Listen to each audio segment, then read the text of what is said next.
Welcome to the SmackDown preview. I'm Adam Wilbourn from WhatCulture, joined by another one. Here to look ahead to tonight's episode of Friday Night SmackDown. But before we get into it, if you're a fan of this sort of thing, make sure you subscribe to WhatCulture Wrestling on Apple Podcasts, Spotify, Amazon Music, and YouTube. We do daily wrestling podcasts. We not only review SmackDown, but also the show formerly known as NXT 2.0. AEW Dynamite, AEW Collision, pay-per-views, premium live events. We have interviews, roundtable discussions, and a roundup that we complete with a big quiz, of course, on WrestleCulture. As I said, though, joined by Michael Hamflett to look ahead to tonight's episode of Friday Night SmackDown.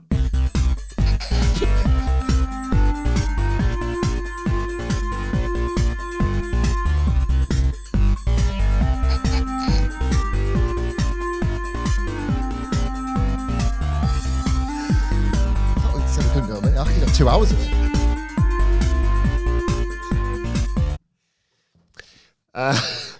Thoughts? On SmackDown? Yeah. It's just another Friday. Can't wait. Here we are every weekend previewing the biggest show of the wrestling weekend. So it's just a normal week. No, come on, be fair. Don't be ridiculous. Don't say such nonsense sentences like that. Obviously, the biggest show of the weekend is NXT Vengeance Day. You got him. This is...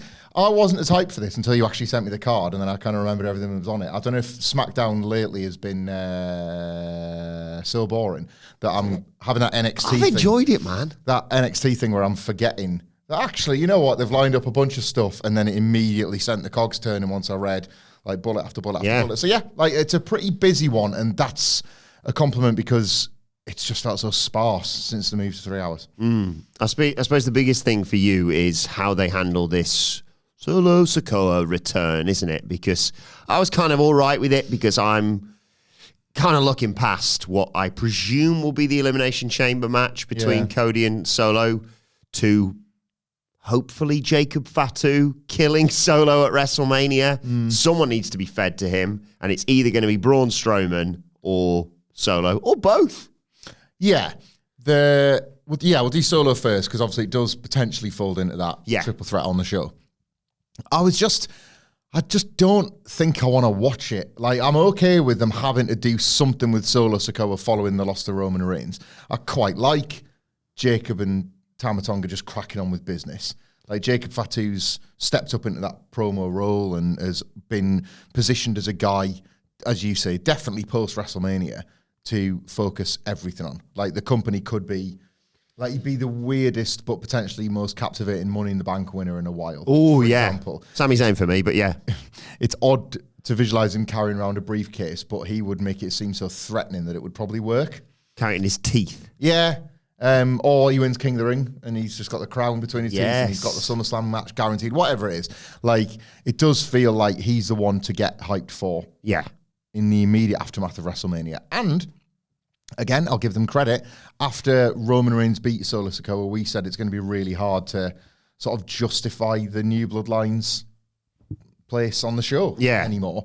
So they have tried to like move people off, and ultimately he had to do something with Solo. He wasn't in the Rumble. He'd had that 1 week where he came back and just left again. You had to do a thing where he had to make an impact because it felt like just everybody had moved on from him straight away. So from a character point of view, I get it. It's more a reality thing. I just don't want to watch it. Like Cody and Solo at SummerSlam was dire. The cage match was better, but part of that was because it was the first time you were bringing Roman Reigns and Cody Rhodes together for that big tag match they were booking at Bad Blood. So yeah, I just don't want to watch the match. I'm not yet hyped for the match. I guess Cody could do the, I thought I was done with you. I thought I was done with the bloodline. What makes you think I would give you a shot again? And then maybe Solo's got the right stipulation or the right stakes. I'll never challenge you again for the title. That's what I was thinking. I've lost just about everything else. So at this point, the whole run for me is all or nothing. Like, and then when he's lost that, that's at the point where you can have Jacob put him out of his mercy. Out of his misery, just a mercy killing of him at WrestleMania, where he's just, yet again, I don't know then what you do with a Solo Sikoa, but I guess that's possibly not the question anybody's asked about answering. Where are you at with the WrestleMania card right now? Because, like, the reports this week have been all over the place. Now they're talking about, a triple threat, Cody, Cena, Punk. I mean, to be honest, I'm at the point where I'll take almost anything to get Punk in that title main event. I like it more than the first triple threat that was pitched. Oh, yeah. I just still feel like I don't want it. This is not Sidge's take. It was from a tweet, and he couldn't remember who tweeted it, but it was Sidge that brought this idea to my attention, and I've not been able to stop thinking about it ever since. There is a real WrestleMania 16 problem emerging for those, and like we're all in our 30s, obviously. For now, yeah. But thanks. But for those too young to remember or not, they certainly didn't live through it. WrestleMania 16, WrestleMania 2000 should have been like it was an open goal. WWE had kind of never been hotter commercially, but creatively it was firing on all cylinders. The roster had never felt more complete. So you had massive stars in the likes of The Rock and Mick Foley, and Triple H having his like one amazing year. They just signed the Radicals from WCW. That was in line with bringing in Chris Jericho in late '99, and Kurt Angle was just a prodigy. Yeah. Steve Austin was out, but it was always what was so amazing was like, how is this still amazing without when you've just lost your top guy? And it was almost like everybody. It wasn't just the two top players. So there's one person missing. It was like everybody gets to rise up. I always use Too Cool and Rikishi as the example. China was like just the most over person on this whole roster on some weeks. And the need to facilitate something for all of them led to this WrestleMania that just did not hit because it was a series of like stakes-free tag matches. There was one singles match, singles match on the card, and it was the Cat versus Terry Runnels in like Val Venus was the guest referee. It might have even been. I don't think it was like a spanking match, but it was like a bikini match or like a cat fight, according to Wikipedia. They'd labelled it a certain way, but that was the only singles match on a night where they thought, right, everybody is getting these insane reactions, get them all on the card, and what you get is tags. You're going to ask me to do the whole card, aren't you? Tags. Can you do all 9 matches? I could try. Big Boss Man and Bobby Cannon versus D'Lo Brown and The Godfather. Bingo! Head Cheese versus TNA. Oh, sorry, I wasn't going in order. I apologise. The Hardcore Invitational, featuring like 20 guys. Taz, the Mean Street Posse, Crash Holly, Bob Holly. Who beat everybody and won that? Bob Holly by accident. The triple threat for the Eurocontinental title, Benoit, Angle, and Jericho. The McMahon in every corner four-way with Triple H, Rock, Foley, and Big Show. Nasty bastard. You've done Terry and the Cat, so I'll give you that one. Too Cool and China versus the Radicals. Road Dogg and X-Pac versus Kane and Rikishi. The whole 4 minutes. That existed so that Kane could get Pete Rose again, but they'd banned the tombstone, so we had to chokeslam him. And I think Pete Rose got a stink face instead. Make up for the lack of a tombstone. Am I missing another tag match? Yes. God damn. Oh, the 3-way ladder match for the belts, Edge, Christian, Dudleys, and Hardys. Bingo! So that card on paper is one of them. It's almost like an engagement tweet of a card. God, the roster in 2000 was stacked. But it's a pretty bland WrestleMania for what was this white-hot time. A time that only now are we finding ourselves in a comparison point with. Like, there was 2001 for some of the good there, but mostly 20 years of it being total garbage. And then, like, we've come back and there is a period that feels as hot as that time. But the WrestleMania feels like it might struggle. I want braver... Yeah. The long way around saying I don't like it at the moment. I want braver decisions to be made. This is the thing, it's a lot... I do sympathise somewhat because it's a lot easier for us to sit here and just say, well, just give them this card. Yeah. Because I get it, there's a lot of politicking and what have you going on. But to outsiders like you and I, it seems relatively straightforward. Like, I could book probably about 10 matches on that card, but it does require everyone to say yes. Because, like... Well, and the people, it's man and woman, it's roster management, isn't it?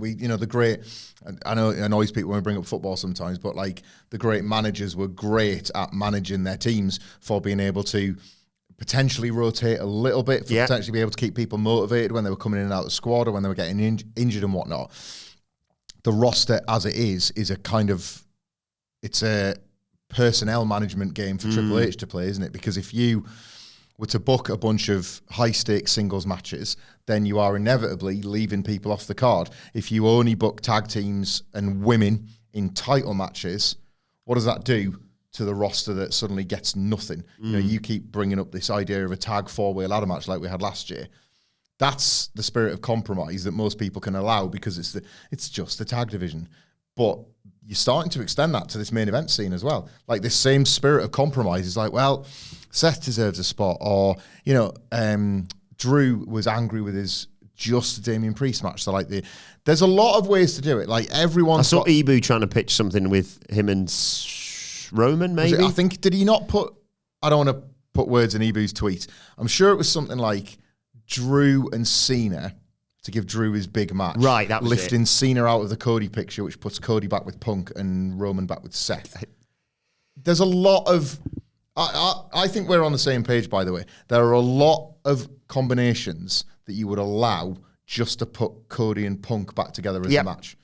And the fact that Punk's in the chamber and could win the chamber and could get his singles match against Cody Rhodes, I think gives people hope that that's where this will all end up. It just seems really straightforward to me. But then again, I'm not holding like John Cena's last WrestleMania to such a high level. Yeah, Ibu said Punk, Cody, Drew, Cena, Roman, Seth, sorry.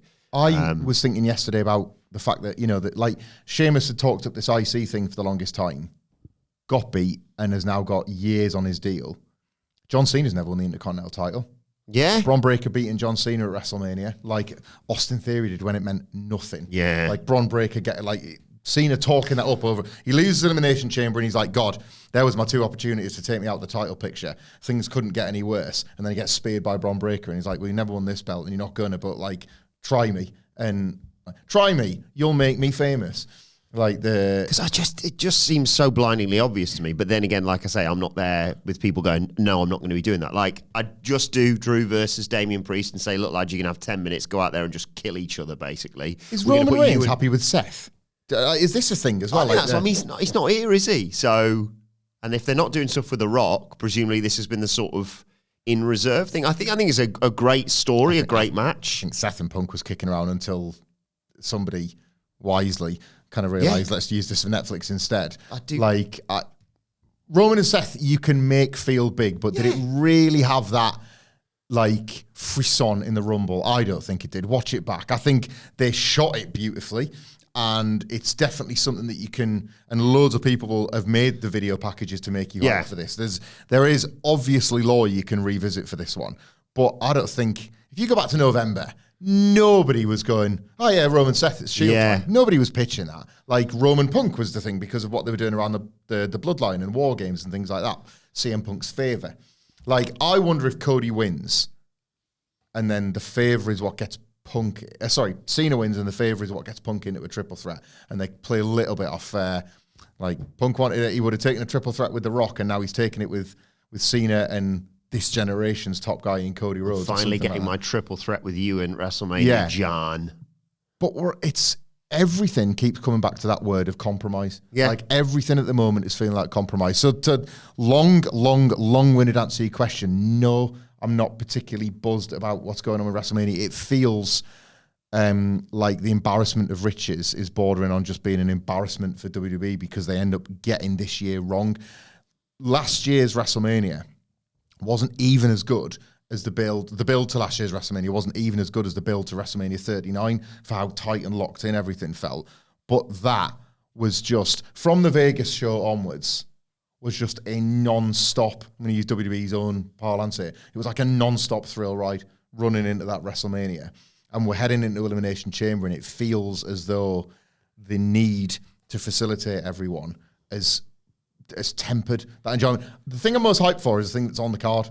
Jey Uso versus Gunther feels like it's got direction, feels like it's got focus. You look at the Royal Rumble as this massive surprise, but then you can trail it back.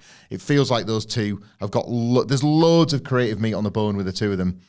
I'm just not yet seeing it with anyone. What I'm trying to do is just accept that Elimination Chamber is almost Royal Rumble 2.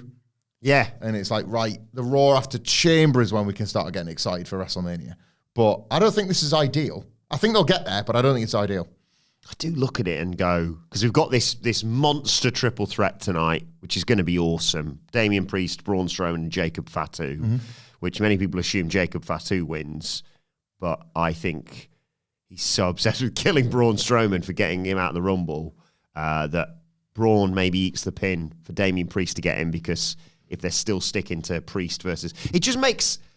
It looks really obvious looking at this Elimination Chamber card right now. So you've got 4 people in the men's. We'll get to the women's bit when we get to the other qualifier in a second. You've got 4 men qualified right now. Cena, didn't qualify, but still. John Cena, CM Punk, Drew McIntyre, and Logan Paul. The other 2 will presumably be Damian Priest or Jacob Fatu, but probably Damian Priest. Sorry, Braun Strowman. And Seth freaking Rollins. And you can just sort of, cross people off. It's like Drew and Priest, there's that. One can take one out of that to set up their WrestleMania match, and then someone else can beat Drew or whatever. And then you've got like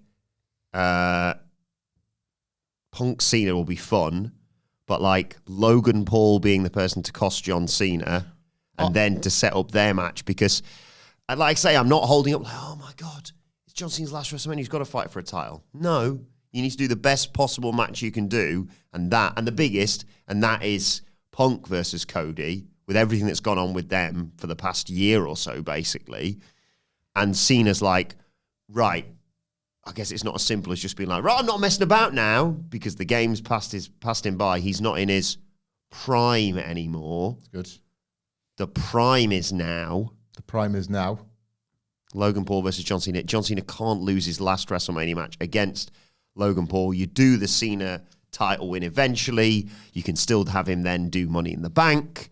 You can then have him win the title at SummerSlam and still have a bit of a brief run before dropping it and having his big farewell match at the end of the year, all going well, of course. And then it's like, maybe the favor is Roman takes out Seth Rollins. Yeah. Well, the other thing as well. You get the Matt Striker. Do it. You know how none of us picked up the breadcrumbs when CM Punk used Logan Paul as a stick to beat Kevin Owens with, and then Logan Paul threw him out the Rumble. There may have been some breadcrumbs dropped in Logan Paul's promo on Raw, because it threads quite nicely from Punk. He's in there with Punk, and then Punk says, "What are you worrying about me for? You've got Rey Mysterio to consider." And then Punk goes to leave. A little bit of a sort of a tone of, you don't respect the business. And then Logan Paul takes the microphone before the Rey Mysterio match and says, I didn't come to WWE to get rich. I was already rich. I didn't come to get famous. I was already famous. I came to WWE because I wanted to be the best in WWE. And it's like, it's not the most heelish thing to do when you're going up against a Rey Mysterio and you're going to work heel and you're going to be Logan Paul. But that's very much John Cena speak, isn't it? A guy that professes to want to be this top guy in WWE, but is kind of just faking it till he makes it, versus a guy that bled it all of those years and still does in this last year. Mr. WWE ultimately in John Cena. Like, you could tell the story that way. You could have John Cena work to expose Logan Paul is a charlatan and he is a liar and he is just here to flog his drink. He could have his own John Cena themed bottles of Prime. We've actually got one on the desk right here. That's good stuff. Can't see it. That is good stuff. But this, we've talked about this before, haven't we? It's like, oh, what's your problem, John? Like, you got a problem with me using WWE to hawk my neon goods. Like the idea that he puts it all back on John Cena is like, you're no different than me. Like, you think you're someone else, but look, how you love WWE so much. As soon as Hollywood came calling, you left. You're hypocrite. He kind of plays all the same notes Cena once played with The Rock, but it's Logan, this gross YouTuber that is starting to buy into his own bullshit so much that he can throw it right back on John Cena. I like that, and I think we talked about how a few weeks ago how Logan Paul is. I still maintain, I think Logan Paul is extremely overrated as a pro wrestler, extremely overrated. But his athleticism has created this aura around him where he's kind of become one of those, like, get him on the whiteboard for WrestleMania. Who's the Logan Paul match? He's kind of worked to that, if nothing else. Who's Logan Paul facing? And John Cena would have that, like, it doesn't need to cross over at this point, but it would have that crossover thing, wouldn't it? Where, like, I think mainstream YouTube star Logan Paul taking on mainstream was the biggest guy in wrestling, now is looking away from it, John Cena, has like more WrestleMania daft, grandiose appeal rather than it needing a storyline. It could get that, but it doesn't necessarily require Boxer it. Jake Paul in the Prime bottle this year. Is that who we're getting? Yeah. And he gets hit with a lightning fist. Yeah. It just costs Netflix millions in revenue because they're trying to promote Paul versus Paul or whatever it is. A load of bollocks. Actually, that's a point.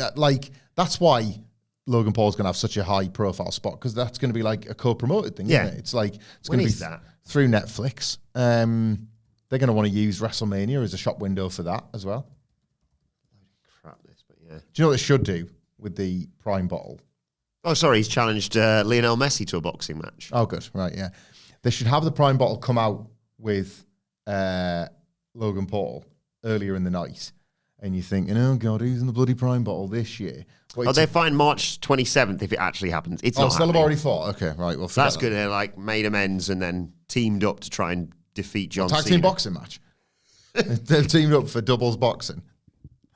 No, you have somebody come out with Logan Paul in the Prime bottle, and they're like, oh, who's it bloody going to be this year? And then suspiciously, like, the Prime bottle doesn't interfere. It just stands there as an actual billboard for Prime. You're like, oh, that's a bit weird. And then you kind of forget about it a bit.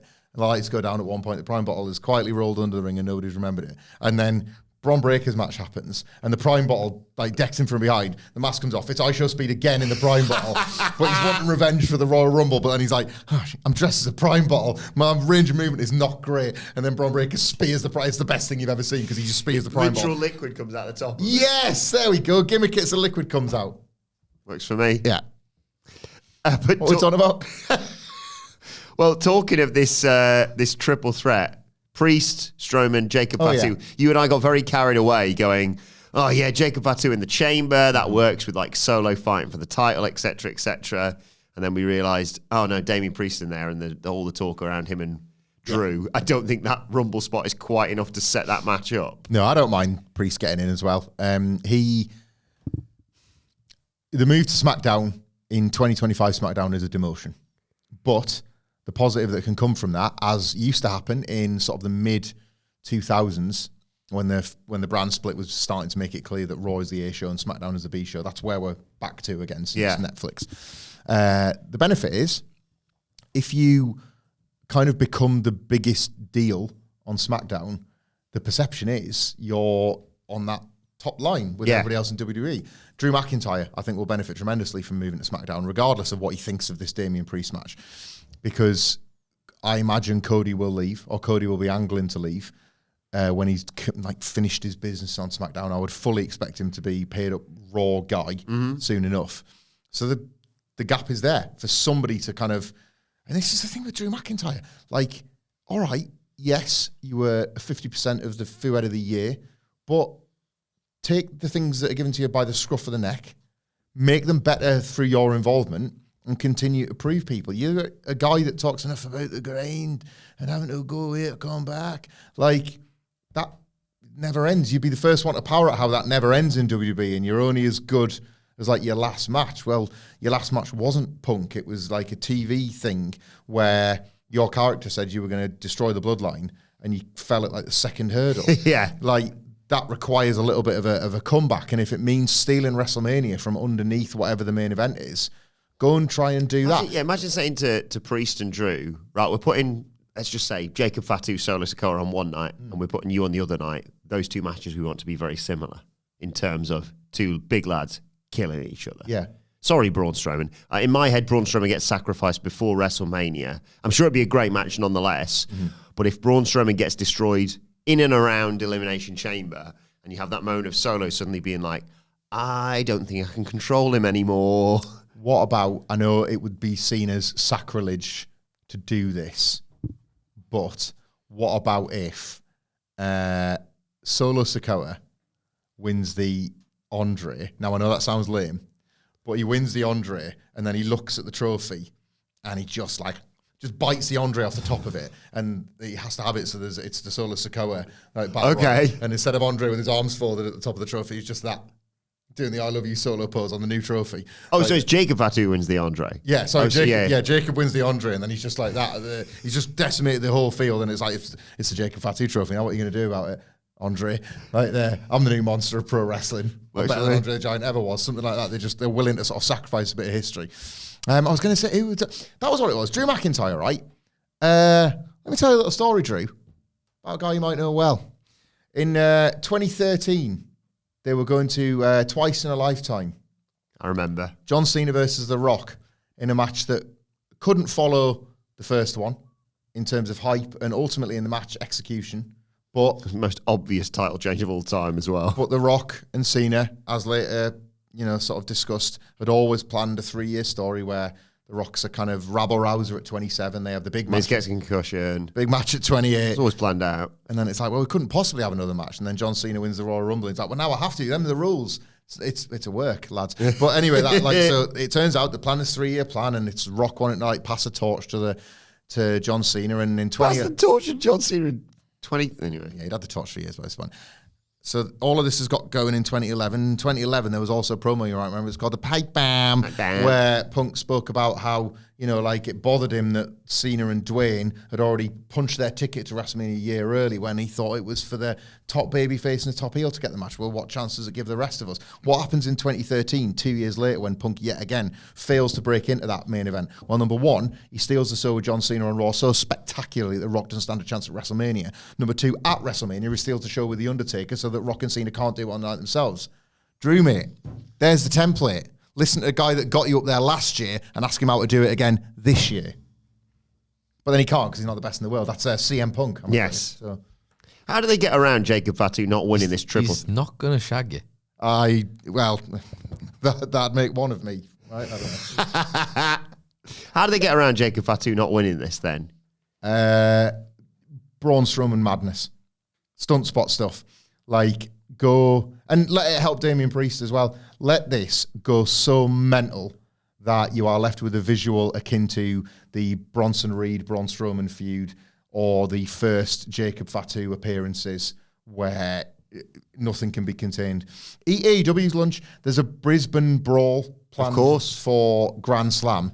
Do something so utterly batshit that AEW can't top it in Australia with Cope and Spike and Mox and all of that.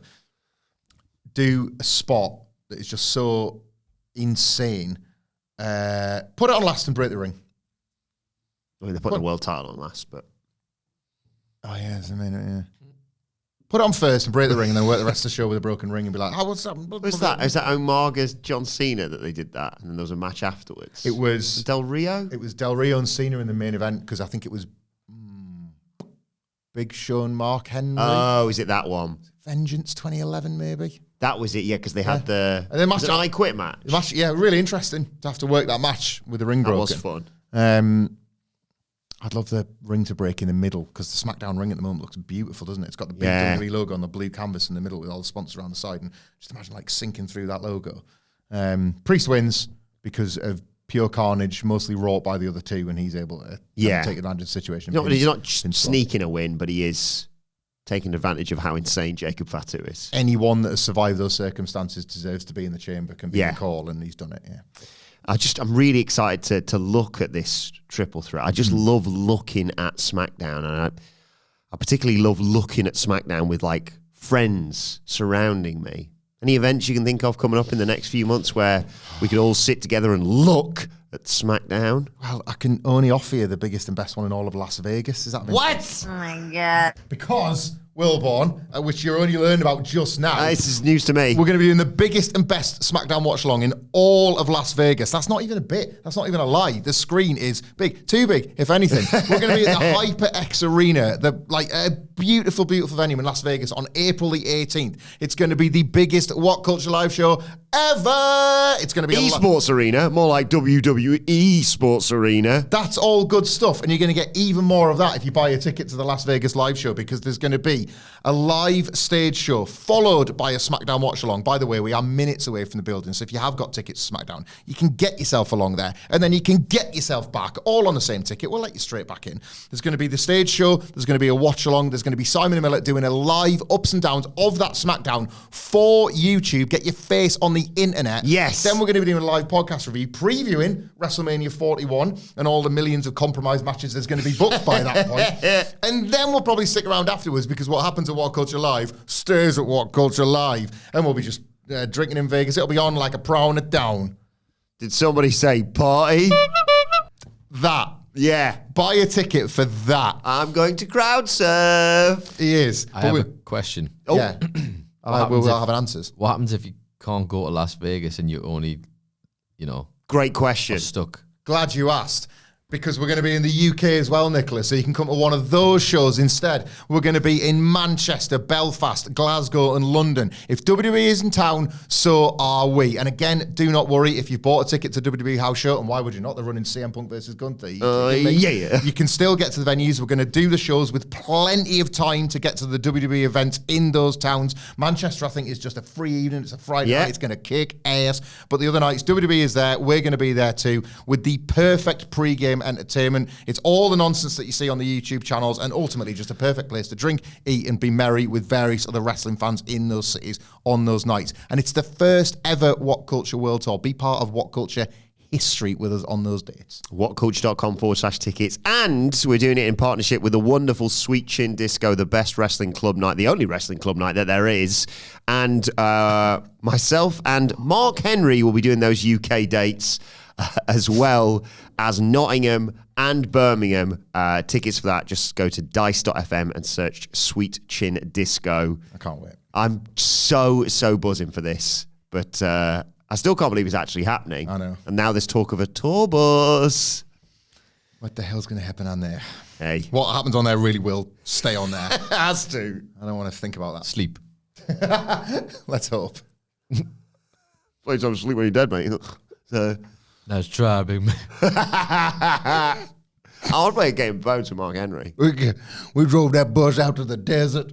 What do you think if no bones allowed, what should be the go-to game that I offer to Mark Henry? Right now, I'm thinking of introducing him, because I'm not sure if our American viewers are aware, of Pass the Pigs. I don't like Pass the Pigs. Not Pass the Pigs fan? I'm not Pass the Pigs guy. I like the little pigs themselves, but I don't like the game. I would suggest, considering that we are the #1 wrestling podcast in the UK, Uno. And Uno! And the million variants of Uno. My eldest is at this point like an Uno super fan. So if you go on Amazon, they're rinsing that pal, let me tell you. If you think it's just Uno, there's 15 different variants of it. There's ones that come with like battery powered ones that come with like buttons that you can press that fire out more cards, or like force you to take we're switching it up with a random turn or whatever. Like there's ones called like Uno Showdown or things like that. It's all fundamentally Uno. Yes. But they've gimmicked it now. There's ones called like Uno All Wild, where they're all wild cards, and it's just to what extent do you screw your all opponent. wild. Yeah. Uno No Mercy, where it's just brutal ones like pick up No mercy. Indeed. Pick up 17 or something like that. It's great, man. Sorry, I was just trying to work this out there, because I've realised, why should we try and figure this out when I've got this thing that I discovered where I can talk, as you can see there, to WWE wrestlers, selections right there, and ask them what board game I should play with Mark Henry. We haven't rehearsed this. This can't go well. I did this for the Wrestle Culture quiz the other day. Did you? Yeah. Is this for today's Wrestle Culture? No. Oh, There's it's Love is in the air today for the Wrestle of course. Culture Happy quiz. Valentine's Day. Happy Valentine's Day. Valentine's Day. To my wife, Adele. Hey! Happy Valentine's Day, darling. I will see you later on. And to all the lovers that are out there, have a great Valentine's Day. Yes, enjoy a wonderful night together. Do you know what my favourite Valentine's Day of recent times was? Don't sing me, Go on. Been married a long time, that's not it. It was when CM Punk called out MJF on that episode of Dynamite with the dog collar. Will you be my Valentine? I'm not sure if this is going to work and come through, but you've just reminded Don't me. even like it. It's a card shop holiday, if anything. I made this last night, and as you can see here, I tried to send it to our WhatsApp group there, right? Okay. And it wouldn't send for some reason. I don't know why it's not been note. working. It's a voice note I made. As you know, I've got a bit of a background. It was World Radio Day just the other day. Got a bit of a background in commercial radio. Got a bit of technical expertise. So was just playing around with a few things. A bit like Calvin Harris, really. Me and Calvin, both called Adam, of course. What's his real name? Adam Harris. I don't know if his name's Harris. Oh. What's his name, actually? Calvin. It'd be funny if it was Adam Wilbourn. Calvin said. Adam Richard Wiles. Oh. I got nothing. Me neither. But so I was playing around with a few things yesterday, and I think I've come up with something. I just wanted to know your thoughts on it, actually. Where's this going? With one of Eric's little toys. Yeah, it's got like this thing, and it's like, the cow goes, or like this. No, he's like body parts. No, so I made this. Tell me if you can't hear this, Nicholas, or if it's I don't know, going to get us in trouble. But I made this. It's almost definitely going to get us in trouble always with you, isn't it? Yeah. Okay, here we go.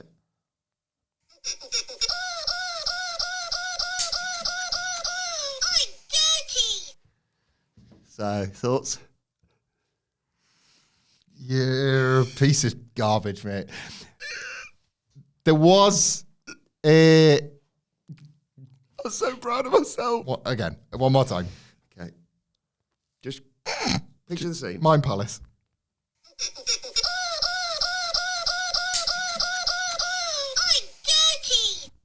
Why I wanted it again was because I can hear you popping on the voice note.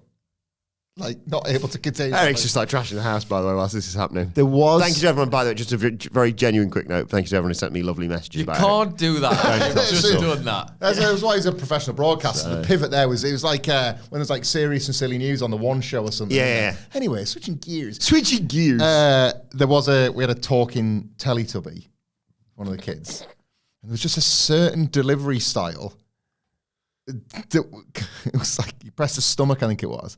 And it would go, oh, take it, Winky. And it was a bit like, it was kind of like it was asking you to it. If you had to, which one? Oh.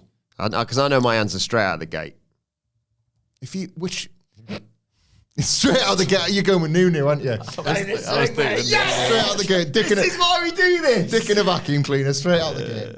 New and some tubby toast straight after. Oh, yeah. I always wanted tubby toast, like the stuff on there. It looked class. It did look good, didn't it? Like, I forget how did it arrive on the toast through a little bit of a delivery method similar to shitting? Was it a bit like, Just asking questions. tubby custard on the toast? Tubby Yeah. custard. Time On for the tubby toast. custard. I can't remember that. Who is the fittest Teletubby? Like cards on the table, because I know. Do you mean like who sex appeal, or do you mean like just can go? sex appeal? Got the tank. Which is the hottest? That's like, I think that's like, which Teletubby do you fancy the most? Absolute, like, straight. We are in dangerous territory No, we're not here. doing a bit. Like, Is there any way of seeing them without the masks? oh no, it's mask on. Oh, mask on. Mask on. There's the one. Oh God, I don't like that. Take that away, please. It is Tinky Winky, isn't it? Yeah. Oh, actually, hello there. I'm sticking with Which one's Nunu. that one? That's Lala. Lala's got an ass. It's like the crazy frog all over again. It is. Yeah, it's Tinky. Anyway, Tinky Winky. That was. So I've got Randy Orton. You ever watched Timmy Time with Eric? The hell's Timmy Time? It's a CBeebies show. We're very much into Paddington right now. Paddington Bear, he came from Peru. With me and you, he's a real record of bear. Lounge lizard Paddington. No, but there's basically Timmy Time's got a nice catchy theme, as a lot of them do. But there's a bit in it that, to my brain, sounds so much like. Have you ever heard the Family Guy Shaun song? the Sheep. It might be of that universe, actually. Yeah. Yeah. I think Timmy was maybe a Shaun the Sheep side character that got his own full-length TV show. Good for him. The theme, it goes, Timmy, it's Timmy, he's a little lamb with a lot to learn. It was like, Timmy takes the garbage out and washes up. He's trying to be cool, he's number one, but he's always having such a lot of fun. And it does the big build-up back to the second chorus. And when it goes, always having such a lot of fun, for some reason, my brain then morphs it with the, have you ever heard the Family Guy song, The Freaking FCC? And Yes. It's the things you can't say because of the FCC. So forever and always in my head, Timmy Time, this wholesome, wonderful CBeebies show and he's always having such a lot of fun, but you can't say penis. Timmy, it's Timmy. Like 100% of the time. That's how I hear it. And now maybe you will too. So I've got Randy Orton on to ask him. Oh God. Which board game should... board game, that's a good catch-all term, play Yeah. with Mark Henry. He's a famous, obviously, opponent of Mark Henry. Yeah. Big Fuad on SmackDown. That's I what you just know. don't It was think about it. 8 minutes ago you started wondering what you should play with Mark Henry. Oh, God. God, of course, you boring bitch. What's Randy Orton gone for? Board games. Boring. But I mean, most of them are boring. Sorry, board game people. I know that's a thing now. It's Settlers of Catan. I'm shooting. That's not fair. People like that sort of stuff. I just think it's kind of weird how that's gotten over. We literally do a wrestling podcast. You know that, right? I'm fully aware of the glass houses from which I throw my stones, Nicholas. That's all right. Greenhouse man. Well, I love it, but Randy Orton being such a Route 1 guy, he's not gone for Connect 4, has he? He's gone for something even more boring. I say I like Connect. I like Connect 4. Game of Life's really boring. He's just picked chess. I like chess, but it's so him, isn't it? He looks at you with a stern face and says in a low voice, "You should play chess. It's a classic strategic game that requires focus and intelligence." That's a terrible Stacks voice. Sorry. You can't do Stacks and then try and make Stacks Randy Orton. That's boring. Pick a more fun one. How has Randy Orton not picked Snakes and Ladders? Snakes and Ladders, of course, Nicholas. He's picked Monopoly. Right. You're like... Well, he would, because if you remember that time, he was having a beef with Tony Khan, so he probably wants to preserve the wrestling monopoly, doesn't he? Any other suggestions? Monopoly. I don't think I've ever finished a game of Monopoly. It's the worst game. Scrabble! You like Scrabble? How many points do you get for RKO? Not many. Probably 5 for a K, maybe 1 for an R and 1 for an O. You put it on a triple word, but you're still only getting like, what's that, 21? Or the game Clue. I don't like. Why do they call it Clue? Why do they call it Clue? Waldo and Clue. What's going on there? Waldo is like... They've taken the dough out of Clue and put it in Wall. Maybe, but as we discussed, the problem with Waldo, because it's Where's Wally here for those Americans that don't know, it does make sense because the baddie Wally is Oddlaw. And I blew our mind with this, didn't I? Whoa! Oddlaw is Waldo backwards. It is. Because ours would be Ylau. It's the Welsh. It wouldn't work, would it? So, yeah. Whereas Waldo, you said something I want to go back to, Nicholas. I can't remember. Monopoly. Monopoly's a bad game, flawed game. The winner is so apparent within sort of 5 to 10 turns. You just have to suffer through that reign of terror like Triple H's. Yeah. It's just a sad route to the end, isn't it? Where it's like, oh, somebody's got all the hotels now and we're just waiting. You might as well just pay them the money there and then. Yeah. Set a timer for an hour and then whoever's blatantly the richest is going to win. So it's just, right, well done. You've ruined it. You've ruined it. I don't like it. The only element that is decent is that you've talked about this before, where you play the rule where every single payment, rather than going to a player, goes into the middle, and then you do the free parking and you treat it like a national lottery spot where you get What if you were there playing it though, and Mark's like struggling a little bit? Picture the scene, and he's gonna like mortgage. Is that the phrase? Or you can sell his properties. Sell your properties back, and he's gonna sell them to me, and I go to take him, and he grabs me. Picks me on Will Strongest Slam through the table as he says, "I got a lot left in the bank." Oh, that's good stuff. Maybe he will say that. He's Stephanie McMahon, AI Stephanie McMahon has suggested taboo or categories. So bear that in mind. I mean, there's a few taboo things she probably won't be pushed to talk about. So I think Mark Henry may be asleep at this point. Yeah, Mark Henry's got off the bus. I feel like Mark Henry's walking. Come on, Mark, arm wrestle me again. I'm the world's strongest man. One more, I've got you this time. I've been practicing. Literally stronger than anybody else in the world. I'm behind your back. You broke my arm, Mark. It's just me hosting Sweet Chin Disco with all those funny, like, arm broken. Bandaged up for the tour. Yeah. You got like a but join us for that. Full body cast that's been like coloured in to look like a tuxedo. Except for where we've all signed it and drawn cocks. Anyway, the WhatCulture World Tour. Yeah. You don't want to miss any of this. I've got written down here, I don't even know how to begin to describe this series of events for the last 10 minutes. Friday. Shut up. The Friday day, of course, we'd do a SmackDown preview, but we'd alienate literally everybody else in the building. So we'll do that on the train or whatever. Yeah. Aye. On the quiet coach. Yeah. For banter. Alienate as many people as possible. Quiet, not now. Excuse me, this is a Friday regular on YouTube. Brian photoshopping on a train. The commuters would love that. Next stop, banter.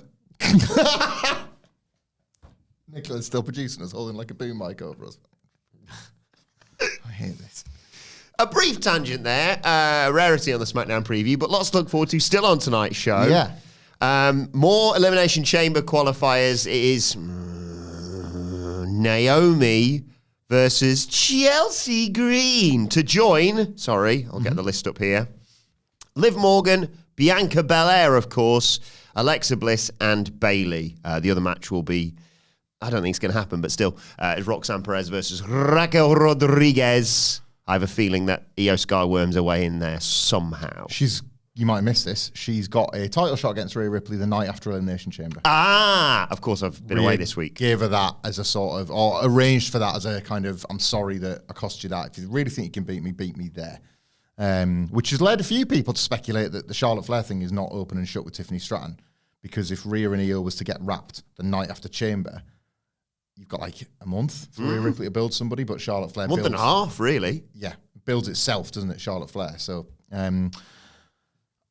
this is tough to call. I'll give WWE that. The Bayley beating Lyra Valkyria on Raw shows that they're not afraid to beat a secondary champion in order for a Chamber qualifier. And Naomi is more interesting in there with Bianca. Yeah, I'm conflicted on this one. Like, kind of explore the dynamic between the two. Could Naomi qualify and Chelsea Green, as a Canadian and the United States champion, talk her way onto a card in Canada to just defend her title? Do you know what I mean? Like, so they do another rematch with Michin, or Michin, B-Fab, Zelina Vega, obviously all queuing up. Yeah, something like that, where Chelsea Green gets a match in that massive venue in Canada, where she's received ultimately as like one of the top baby faces of the night. You mentioned Michin, right? When she won the title off her, when she beat her in the vacant title match at Saturday night's main event, she was effectively the baby face there, wasn't she? Imagine just leaning in and just having her as this massively over. There's going to be like 40,000 people at Chamber or something, if not a few more. Yeah. Like, she'd be huge there.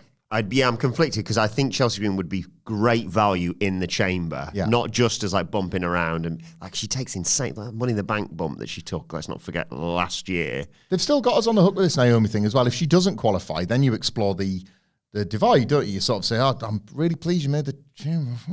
Yeah. And then all of a sudden it's Bianca getting attacked, and it's like all the fingers are pointing at Naomi. Plus, if the match that we've possibly pitched for WrestleMania wants to happen, what better than Chelsea Green being like, no, I don't know, piping him is in a shark cage or whatever. And she just beats Michin clean. She's done it fair and square. I think possibly that's interaction happens tonight of like Piper Niven tries to interfere yet again, and Michin and B-Fab have like, I've had enough of this. We're leveling the playing field. We're not going to cost you, but we're leveling the playing field, and obviously Naomi wins that. But she defends against Michin in Canada, wins. Piper Niven comes down out the shark cage. Yay! Up you go, Miss Elizabeth. Electric chair. I think it's too soon for that turn.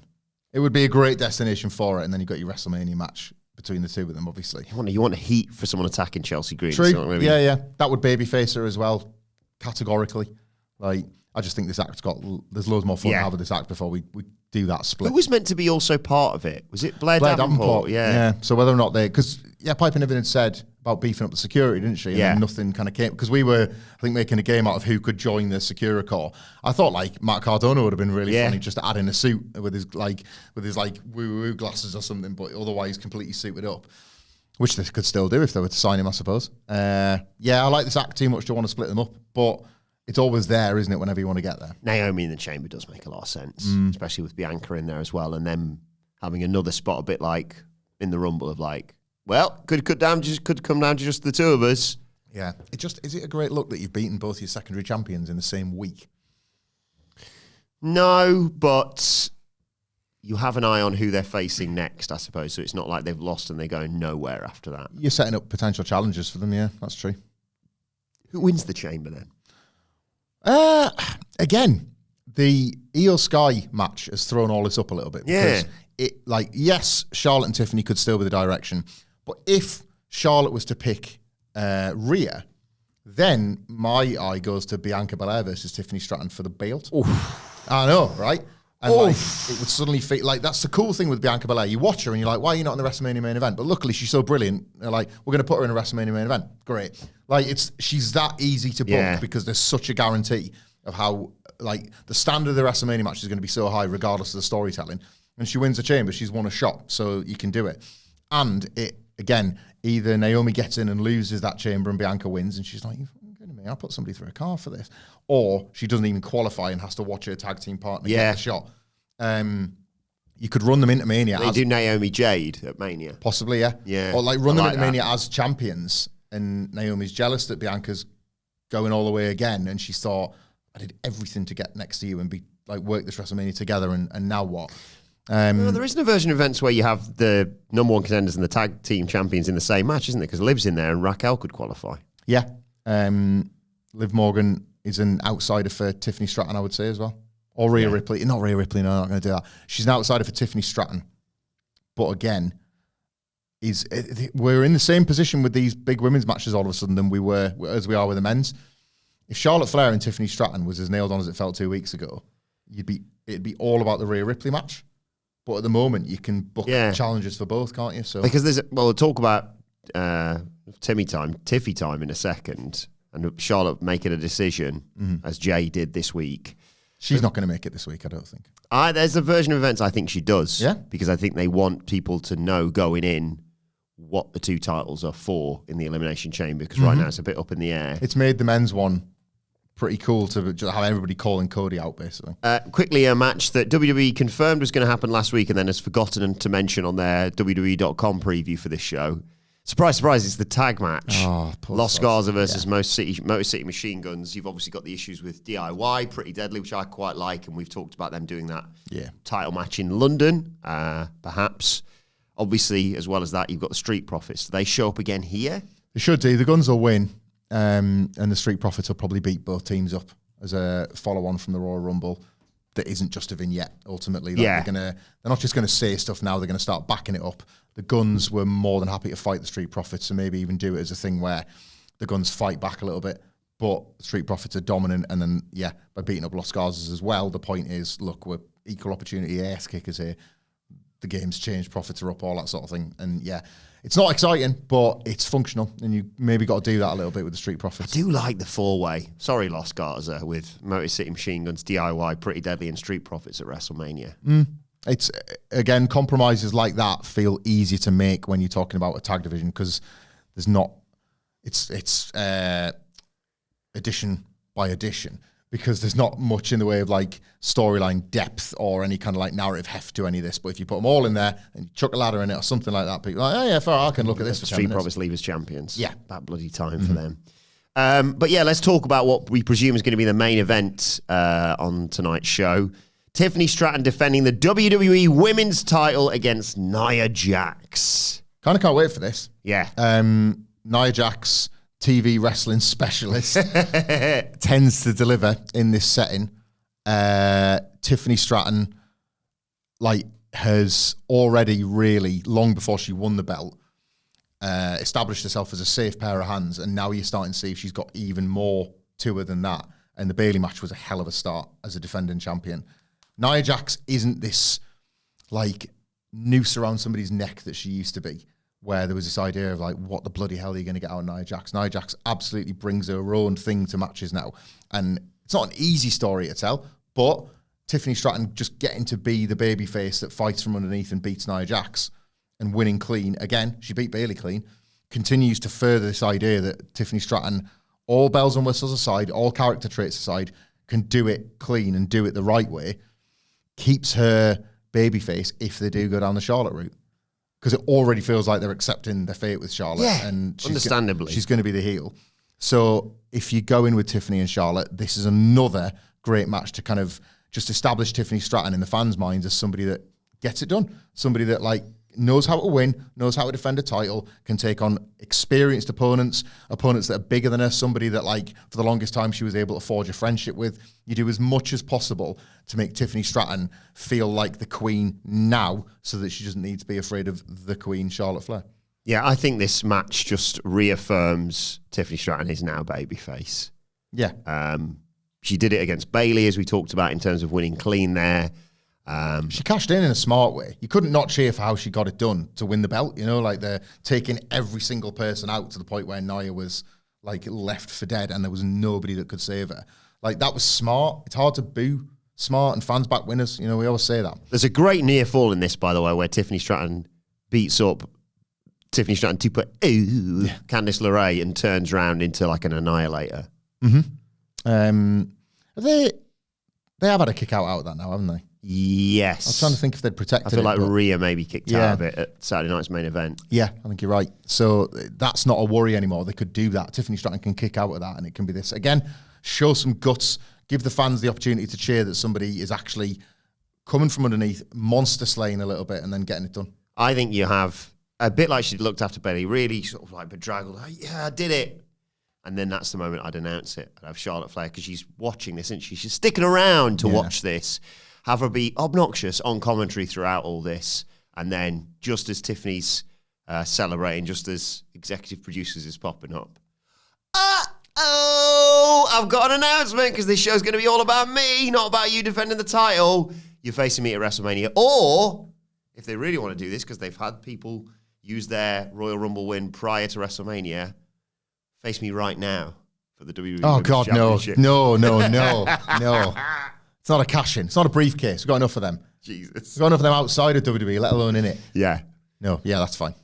But I'm looking forward to Tiffany versus Nia. Yeah, me too, genuinely. It's a nice TV payoff to what's been a well-told story that's helped make a champion in Tiffany Stratton, and the quality expectations are reasonable based on everything we've seen from them before. That's not grifting or anything. I will be like Lenny from The Simpsons for this one. Kind of hoping for the best. Yeah, really looking forward to it. Let us know your thoughts ahead of SmackDown tonight in the comment section below, or on X at WhatCulture WWE. Watch, they can follow all three of us. You can follow Michael Hamflett at Michael Hamflett. You can follow our brilliant producer Adam Nicholas at It's Adam Nicholas. And you can follow me at Adam Wilbourn. And make sure you subscribe to WhatCulture Wrestling, wherever you get your podcasts from, for daily wrestling podcasts. Michael Hamflett, Michael Sidgwick going to preview Grand Slam Strata later on today, and we've got Wrestle Culture with a hashtag Bloody Good Quiz coming your way as well. But for now, this has been the SmackDown preview, where we've talked about Tiffany Stratton defending her WWE Women's title and whether Charlotte Flair has made her decision. Lost Garza versus the Motor City Machine Guns, a monster triple threat. Solo Sikoa is back, and there's more Elimination Chamber qualifiers too. The SmackDown preview. It's got all this and a WhatCulture World Tour. We'll see you soon.